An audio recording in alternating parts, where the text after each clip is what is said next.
5 visatos taisyklės, kurias tau reikia įsikalti galvą, kad suprastum, kas tu iš tikrųjų esi. Pati pirmoji taisyklė. Tu visą laiką egzistuoji ir egzistuosi. Pagal reikšmę, pagal definiciją, neegzistencija negali egzistuoti. Neegzistencijai nėra kur eiti. Tai jeigu tu gimėjai, tai tu ir egzistuosi, jeigu ir mirsi.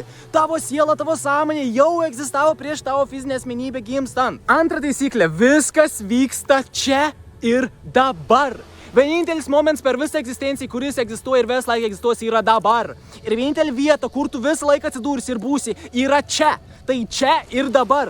Viskas vyksta čia ir dabar. Visas paralelinis realybės, visi praeiti gyvenimai tavo, visi ateities gyvenimai tavo vyksta čia ir dabar. Vienam momente laikas neegzistuoja, erdvė neegzistuoja. Viskas vyksta čia ir dabar. Trečia taisyklė.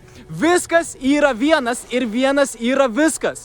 Viskas, medžiai, žmonės, kiekviena dulkelė, kiekviena dalelė yra tos pačios sistemos dalis. Taip, ir tu irgi esi tos pačios sistemos dalis. Tu esi Dievas. Šits medis yra Dievas. Tai yra Dievo atvaizdas. Tu esi irgi Dievo atvaizdas. Dievas yra. Tai yra būtybė, kad gali save pažinti iš kitos perspektyvos, save suprasti iš kitos perspektyvos. Nes tai esi tu. Tu esi tu. Tu esi vienas ir vienas yra viskas. Ketvirta taisyklė yra, ką tu duodi, tu tą atgauni.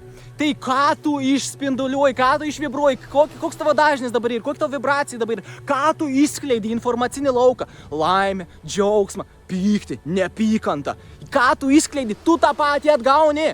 Tu pritrauki tą patį, kas tu dabar esi, kaip tu dabar jauties, kokia tavo būsena dabar yra.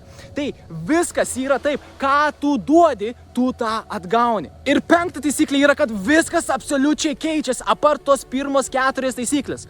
Aš tave myliu, pradėk vadovauti šitom taisyklėms ir tavo gyvenimas pasikeis. Aš tave myliu, pradėk gyventi sąmoningai, pradėk gyventi čia ir dabar.